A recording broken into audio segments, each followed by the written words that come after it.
नमस्कार स्टूडेंट, आज की आपकी क्लास में आप सभी का एक बार फिर से स्वागत है। अभी अपन एल्केन बनाने की विधियां देख रहे हैं, जिसमें ये सभी है। अभी अपन योगात्मक अभिक्रियाएं पढ़ रहे हैं। ठीक है, तो अपन ने इसकी पहली क्लास में मार्कोनिकॉव और एंटी मार्कोनिकॉव का रूल अपन ने देखा। आज अपन को है ना पढ़ना है क्लोरीन जल का योग, या जिसको अपन हाइपोक्लोरस अम्ल भी बोलते हैं। ठीक है, तो एल्कीन में इसका योग कैसे होता है वो अपन देखेंगे। इसके बाद सल्फ्यूरिक अम्ल का योग और जल योजन यानी कि जल का संकलन, यानी कि जल उसमें अपन कैसे ऐड करेंगे, तो ये सब अपन आज देखने वाले हैं। तो सबसे पहले अपन देखेंगे क्लोरीन जल का योग। तो यहाँ पे अपन को एल्कीन लिखना है CH2 डबल बॉन्ड CH2, और इसमें अपन हाइपोक्लोरस अम्ल यानी कि HOCl है ना, इसका योग कराएंगे अपन इसमें। तो इसका योग कराने पे क्या है, ये बनता है CH2OH और बॉन्ड में CH2Cl। ठीक है, तो इस तरीके से एक कंपाउंड बनता है जिसको अपन बोलते हैं एथिलीन क्लोरोहाइड्रेट। इसका नाम है एथिलीन क्लोरोहाइड्रेट। एथिलीन क्लोरोहाइड्रेट, इसको बोलते हैं अपन हाइपोक्लोरस अम्ल।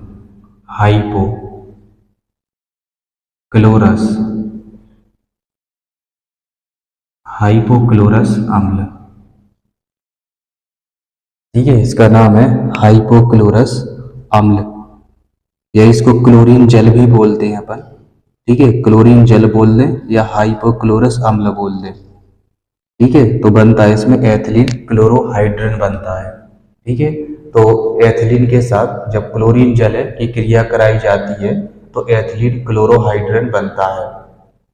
ठीक है, इसी प्रकार से अपन को देखना है सल्फ्यूरिक अम्ल का योग। तो यहाँ पे CH2 डबल बॉन्ड CH2 और प्लस में H2SO4। तो इसकी क्रिया कराते हैं तो इसमें बनेगा ये CH3 CH2 HSO4। इसको बोलते अपन एथिल हाइड्रोजन सल्फेट। इसका नाम है ethyl hydrogen sulphate. Ethyl hydrogen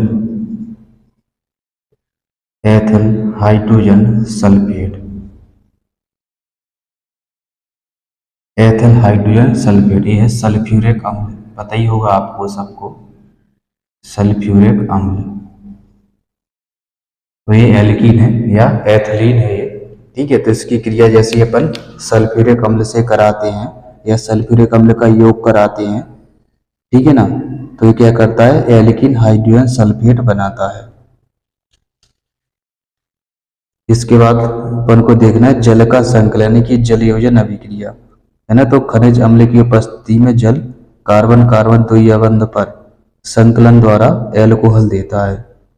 ठीक है, तो जब इसकी अपन क्रिया कराएंगे एल्कीन के साथ में, तो ये क्या करेगा, ये जलयोजन करके एल्कोहल बना लेता है। इसकी क्रिया देखेंगे अपन, ये बनाएगा ये CH3 का होल थ्राइज CCH। ठीक है, CH3 का होल थ्राइज CCH और प्लस में H2O।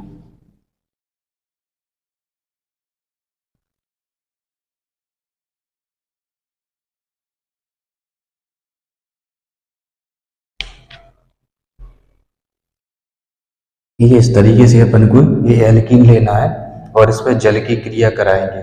ठीक है, तो इसमें क्या है, एक खनिज अम्ल भी लेते हैं, खनिज अम्ल से इसको H+ मिलेगा। ठीक है, खनिज अम्ल और जल की उपस्थिति में इसको H+ मिलेगा, और ये क्या करेगा, ये बना देगा एल्कोहल CH3 का whole thrice CCH bond CH3 और यहाँ पे OH। ठीक है, तो इस तरीके से क्या है, ये एल्कोहल बना देता है। है ना, इसको एल्केन का जलयोजन भी कहते हैं। ठीक है, जो एल्केन बनी है ना, तो इसमें क्या है, जल का योग हो गया, इस एल्कीन पर जल का योग हो गया, तो इसको एल्केन का जलयोजन भी कहते हैं।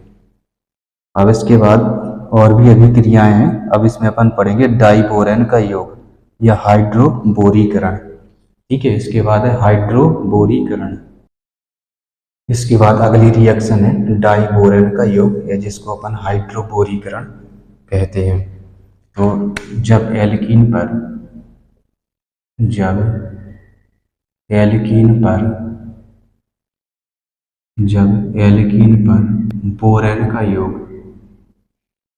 बोरेन का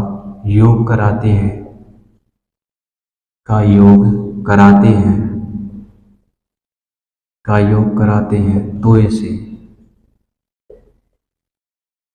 तो इसे हाइड्रोबोरीकरण कहते हैं। तो इसे हाइड्रोबोरीकरण कहते हैं।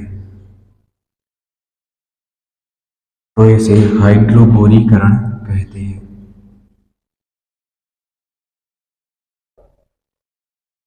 तो इसे हाइड्रोबोरीकरण कहते हैं। जब एल्कीन पर बोरेन का योग कराते हैं तो इसे हाइड्रोबोरीकरण कहते हैं।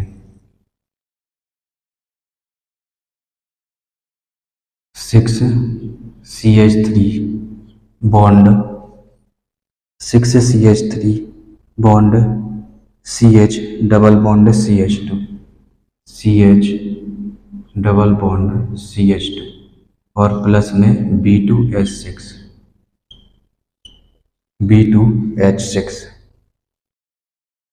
तो ये क्रिया करके ये बना लेगा CH3 CH2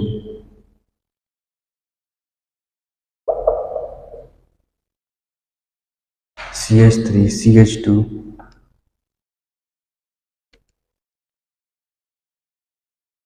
CH2 का होल थ्राइज B। ठीक है, और दो मॉलिक्यूल बनाएगा इसके। ठीक है, CH3 CH2 CH2 का होल थ्राइज B, इसको बोलते हैं, इसका नाम है, ये तो नाम है प्रोपिलीन। ठीक है, इसका नाम क्या है, प्रोपिलीन है, या अपन एल्कीन भी बोल सकते हैं। ठीक है, ये है एल्कीन, ये है डाइबोरेन। बोरेन का द्विलक होता है डाइबोरेन। ये है टेट्रा व ट्राई एल्किल बोरेन, इसका नाम है ट्राई एल्किल बोरेन, है ना, ट्राई एल्किल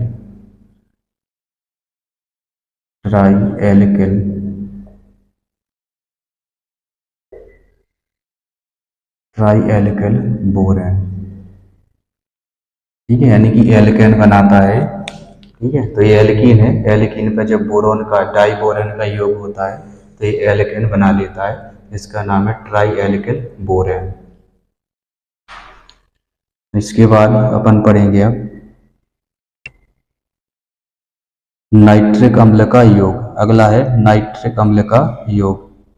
ठीक है, और इसके बाद फिर अपन पढ़ेंगे एपॉक्सीकरण। नाइट्रिक अम्ल का योग,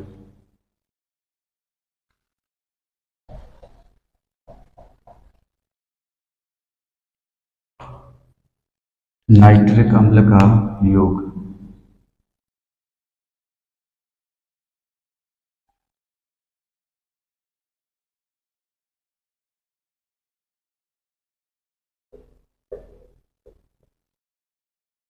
नाइट्रिक अम्ल का योग, इसमें क्या होता है, जो नाइट्रो एल्केन, इससे क्या है, नाइट्रिक अम्ल जब एल्कीन से क्रिया करती है तो नाइट्रो एल्केन बनते हैं।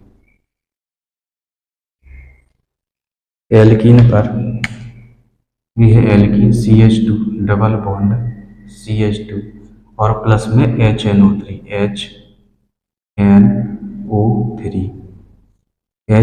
ये नाइट्रिक अम्ल होता है।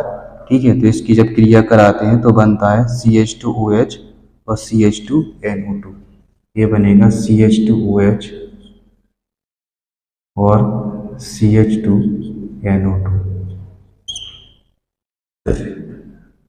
यानी कि ये इस तरीके से टूट जाता है, ये OH रहेगा और ये NO2 इस तरीके से। तो एक OH इसके साथ में जुड़ जाता है और जो NO2 है वो इसके साथ में जुड़ जाता है ना। तो CH2OH और CH2NO2 बन जाता है। इसका नाम होता है नाइट्रोएथिल एल्कोहल। इसका नाम है नाइट्रोएथिल नाइट्रोएथिल नाइट्रोएथिल एल्कोहल नाइट्रोएथिल एल्कोहल नाइट्रोएथिल एल्कोहल नाइट्रिक अम्ल है, नाइट्रिक अम्ल ये एल्कीन है या एथिलीन बोल सकते हैं, एल्कीन। ठीक है, तो इस तरीके से इसमें नाइट्रिक अम्ल का योग होता है। अब इसके बाद अपन पढ़ेंगे एपॉक्सीकरण। एपॉक्सीकरण में क्या होता है, तो एपॉक्सीकरण में ऑक्सीजन का योग होगा इसमें। ठीक है, तो एल्कीन पर ऑक्सीजन का योग करेंगे अपन, ठीक है ना, तो एथिलीन एपॉक्साइड बनता है।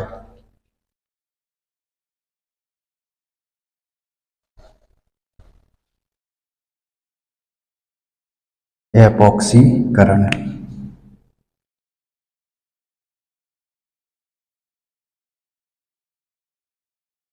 एपॉक्सीकरण तो जब एल्कीन पर इसमें क्या होता है ना, एल्कीन पर है ना सिल्वर और प्रेरक की उपस्थिति में ऑक्सीजन का योग कराते हैं, है ना, तो एल्कीन ऑक्साइड या फिर एपॉक्साइड बनते हैं। तो ये जो क्रिया है वो निम्नतर एल्कीन देते हैं, तो इसमें लिख सकते हो निम्नतर एल्कीन, निम्नतर एल्कीन की क्रिया, निम्नतर एल्कीन की क्रिया सिल्वर उत्प्रेरक की उपस्थिति में, सिल्वर उत्प्रेरक की उपस्थिति में, उत्प्रेरक की उपस्थिति में ऑक्सीजन से कराने पर, ऑक्सीजन से कराने पर ऑक्सीजन का योग हो जाता है। ठीक है, या फिर कराने पर एपॉक्साइड बनते हैं, एपॉक्साइड बनते हैं, एपॉक्साइड बनते हैं, इसलिए इसको क्या एपॉक्सीकरण कहते हैं। ठीक है, इसलिए क्या है, इसको एपॉक्सीकरण कहते हैं। तो CH2 डबल बॉन्ड CH2 और प्लस में लेना है अपन को ऑक्सीजन, एक परमाणु लेना है ऑक्सीजन का। ठीक है, 1/2 O2, ये 2 यदि कैंसिल हो जाएंगे तो केवल एक ऑक्सीजन रहे, मतलब ऑक्सीजन का एक परमाणु लेना है अपन को। ठीक है, तो सिल्वर की यहाँ पे उत्प्रेरक की उपस्थिति भी ले सकते हैं, और जो टेम्परेचर रहेगा है ना, वो टेम्परेचर 200 से 400 डिग्री सेल्सियस रहता है ना, टेम्परेचर है 200 से है ना 400 डिग्री सेल्सियस तक ये टेम्परेचर रहता है। ठीक है, और जब क्रिया कराते तो ये बनेगा यहाँ पे CH2 और यहाँ पे CH2। ठीक है, इसको अपन एथिलीन एपॉक्साइड बोलते हैं, एथिलीन एपॉक्साइड, इसका नाम है एथिलीन, एथिलीन एपॉक्साइड,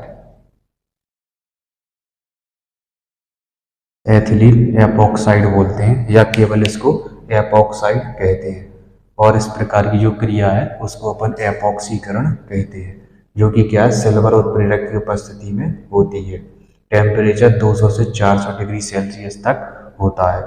ठीक है, तो जो एल्कीन है ये क्या होती है, ऑक्सीजन के एक परमाणु, ठीक है ना, ऑक्सीजन के एक परमाणु से क्रिया करके एथिलीन एपॉक्साइड बनाती है, यानी कि ऑक्सीजन का इसमें योग हो जाता है, तो इसे ऑक्सीजन का योग। ठीक है, और साथ में क्या है, इसमें एपॉक्साइड बनते हैं, इसलिए इसको क्या है, एपॉक्सीकरण कहते हैं। अब इसके बाद है ओजोनी अपघटन। अभी तक ये क्या है, योगात्मक अभिक्रियाएं चल रही थी, ये सारी की सारी क्या है, योगात्मक अभिक्रियाएं हैं। अब इसके बाद दूसरे प्रकार की अभिक्रियाएं है ना शुरू हो रही हैं, तो और इसका नाम हो जाता है ओजोनी अपघटन। ठीक है ना। तो जो ओजोन का अपघटन है वो कैसे होता है वो अपन अब देखेंगे। अब इसके बाद अपन को पढ़ना है ओजोनी अपघटन, यानी कि ओजोन का जो अपघटन है वो कैसे होता है। ठीक है ना। तो ईथर की उपस्थिति में जब एल्कीन की क्रिया अपन ओजोनीकृत ऑक्सीजन यानी कि ओजोन से कराते हैं अपन, ठीक है ना, तो ओजोन के क्या है जो ऑक्सीजन है, ठीक है ना, वो एल्कीन के साथ में जुड़ जाते हैं।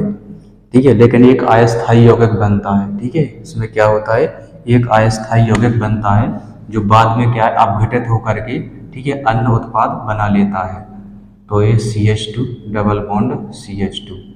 ठीक है, तो इस पर जैसे ही अपन O3 से क्रिया कराएंगे, है ना, ईथर की उपस्थिति में, तो ये क्या करेगा, कुछ इस तरीके कंपाउंड बना लेता है ओजोन, है ना, जो है क्रिया करके कुछ इस तरीके का कंपाउंड बना लेता है।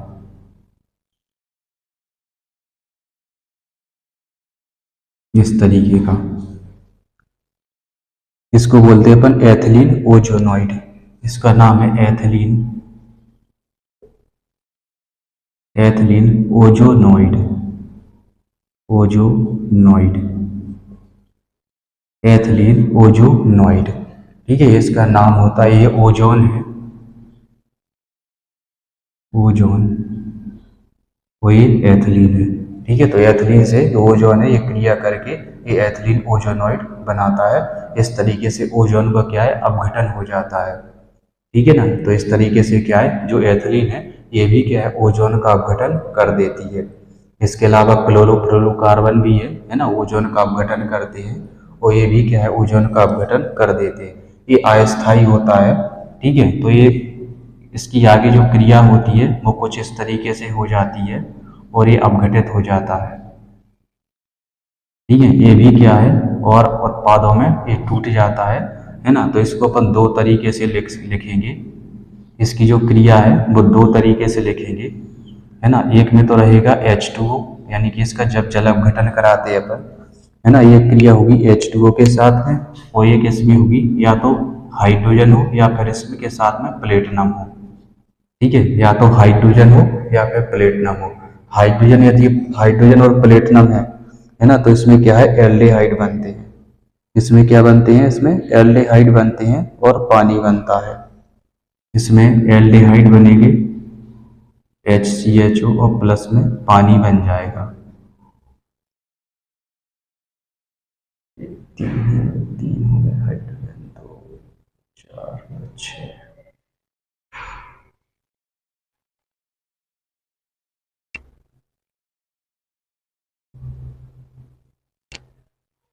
ठीक है, बैलेंस है ना, दो दो चार, है ना, चार हो गए, दो छः, है ना, तो दो दो चार दो छः।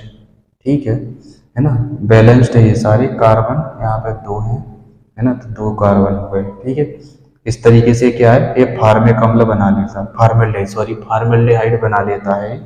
ठीक है, और जब इसकी जल से क्रिया कराएंगे तो ये फार्मेल्डिहाइड तो बनाता ही है और साथ में H2O2 बनाता है।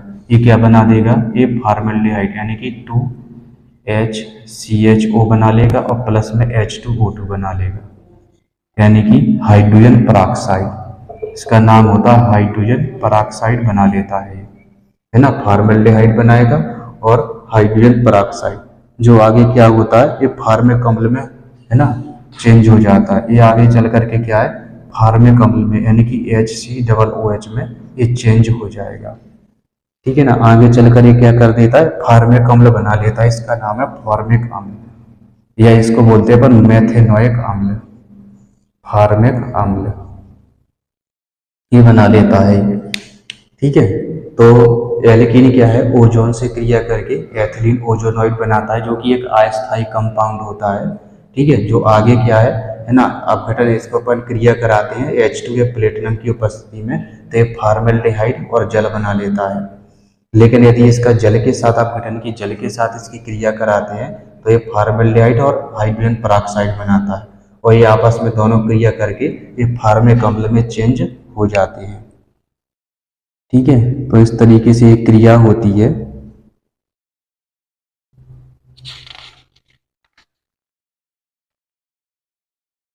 इसके बाद अपन एक लास्ट क्रिया देखेंगे जिसका नाम है बहुलीकरण।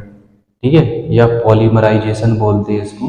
ठीक है, तो ये एल्कीन में एक लास्ट अभिक्रिया है, ठीक है, बहुलीकरण, और उसके बाद फिर अपन एल्काइन स्टार्ट करेंगे। इसके बाद अपन को पढ़ना है बहुलीकरण, एक इम्पोर्टेंट अभिक्रिया होती है ये। ठीक है, तो इसमें लिखेंगे अपन एल्कीन, एल्कीन उच्च ताप, एल्कीन उच्च ताप, उच्च ताप, एल्कीन उच्च ताप, उच्च दाब तथा उत्प्रेरक की उपस्थिति में, तथा उत्प्रेरक की, तथा उत्प्रेरक की उपस्थिति में,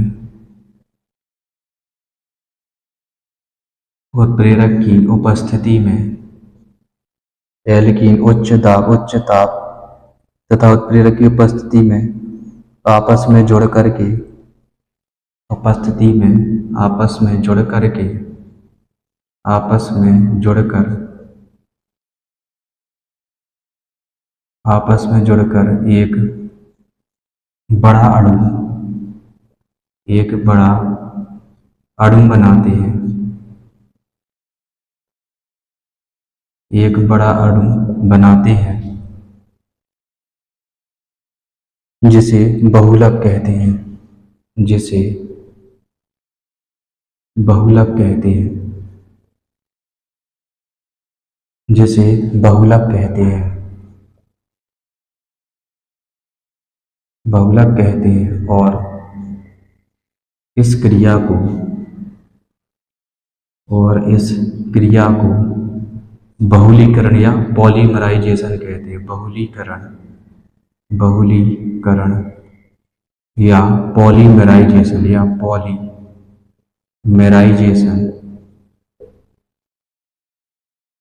या पॉलीमराइजेशन कहते हैं, पॉलीमराइजेशन कहते हैं। और जो छोटी इकाई होती है जिनसे बड़ा अणु बनता है, ठीक है ना, जो छोटी इकाई है, ठीक है, और जिनसे बड़ा अणु बनता है, तो इन छोटी इकाइयों को, इन छोटी इकाइयों, इन छोटी इकाइयों जिनसे बहुलक बनता है, जिनसे बहुलक बनता है, जिनसे बहुलक बनता है, बनता है, एकलक कहलाती है, एकलक, या जिसको बोलते हैं मोनोमर, मोनोमर। ठीक है, इसको बोलते हैं अपन पॉलीमर, ये है पॉलीमर, पॉलीमर, ये पॉलीमर है, ये मोनोमर है। ठीक है, और ये पॉलीमराइजेशन है ना, बहुलक बनता, एकलक कहलाती है। ये जो छोटी इकाइयाँ होती हैं इनको एकलक कहते हैं, एकलक कहलाती हैं। ठीक है, तो ये है एथिलीन, एथिलीन का ऐसे है ना n मॉलिक्यूल आएंगे। ठीक है, एल्कीन के क्या है, n मॉलिक्यूल आएंगे, ये है एथिलीन या एल्कीन। और उत्प्रेरक की उपस्थिति में ये अपने ही अणुओं से क्रिया करके, ठीक है, ये अपने ही अणुओं से क्रिया करके यहाँ पे रहेगा उच्च दाब, उच्च दाब और उच्च ताप, उच्च ताप, और साथ में उत्प्रेरक रहेंगे। ठीक है, तो ये अपने ही मॉलिक्यूल से क्रिया करके पॉलीथीन बना लेते हैं, CH2 bond CH2 whole N। ठीक है, इस तरीके से क्या है, ये बड़ी इकाई बना लेते हैं। इसके आगे भी और इकाइयाँ होंगी, ये है ना, ये बॉन्ड है, इसके आगे भी और इकाइयाँ जुड़ी होंगी। ठीक है, तो ये क्या बना लेते हैं, इसको बोलते हैं पॉलीएथीन या पॉलीथीन बोलते हैं, इसको बोलते हैं पॉलीथीन। जो पॉलीथीन होती है तो वो इसी विधि से, इसी प्रक्रिया के द्वारा बनाई जाती है। जो प्लास्टिक वगैरह होते हैं, ठीक है ना, वो इसी विधि के द्वारा बनाए जाते हैं, बहुलीकरण के द्वारा। इसको पॉलीमराइजेशन बोलते हैं। और जो पदार्थ है बहुलक, है ना, बहुलक है, तो इसको पॉलीमर बोलते हैं, नाम है पॉलीथीन। ठीक है, इसके अलावा जो प्रक्रिया होती है इसको बहुलीकरण कहते हैं। और ये छोटी इकाई है जिनसे इसका निर्माण होता है इसका, है ना, पॉलीथीन का, तो इनको अपन एकलक कहते हैं। ठीक है, तो इस तरीके से ये इम्पोर्टेंट अभिक्रिया है ना, इसको आप लोगों को अच्छे तरीके से इसको सीख लेना है। ठीक है, ये एल्कीनों का एक महत्वपूर्ण गुण होता है ये, जिसमें क्या होते हैं, अपनी ही इकाइयों से, छोटी छोटी इकाइयों से, है ना, जुड़ करके एक बड़ी इकाई का निर्माण कर लेते हैं। ठीक है, तो जो प्लास्टिक है या जो पॉलीथीन है ना, तो इसी प्रक्रिया के द्वारा ये सब बनाई जाती है। तो आज की क्लास अपनी अब यहीं पे समाप्त करते हैं। अब अगला जो टॉपिक है वो रह गया अपना एल्काइन का। ठीक है, तो एल्काइन बस का टॉपिक रह गया है, और उसके बाद ये जो पार्ट है वो अपना समाप्ति की ओर है, चैप्टर। ठीक है, इसके बाद जो चैप्टर है वो अपना समाप्ति की ओर है। इसके बाद फिर अपन देखेंगे एरोमेटिक यौगिक। ठीक है, अभी एरोमेटिक यौगिक भी रह गए हैं, यानी कि चैप्टर क्या है, जो टॉपिक है जो एल्कीन वाला है, जिसको अपन एलिफेटिक हाइड्रोकार्बन कहते हैं, वो अपना समाप्ति हो। चैप्टर तो अभी और भी एरोमेटिक कंपाउंड है अभी उसमें। ठीक है, तो जो एलिफेटिक वाला जो है ना टॉपिक है वो अपना समाप्ति की ओर है, इसमें एल्काइन बस रह गया है। ठीक है, वो समाप्त करने के बाद फिर अपन एरोमेटिक कंपाउंड को पढ़ेंगे। ठीक है, एरोमेटिक कंपाउंड भी काफ़ी बड़ा है और उसमें बहुत सारे है ना हकल रूल भी है, एरोमेटिसिटी भी है, और एरोमेटिक कंपाउंड के व्युत्पन्न भी है, सब अपन इसमें पढ़ने वाले हैं। ठीक है, तो आज की क्लास है वो अपनी यहीं पर समाप्त होती है। आप इसी प्रकार से हंसते रहिए, खेलते रहिए, मुस्कुराते रहिए, पढ़ते रहिए। वीडियो अच्छा लगे तो अपने दोस्तों के साथ जरूर शेयर कीजिए। नमस्कार।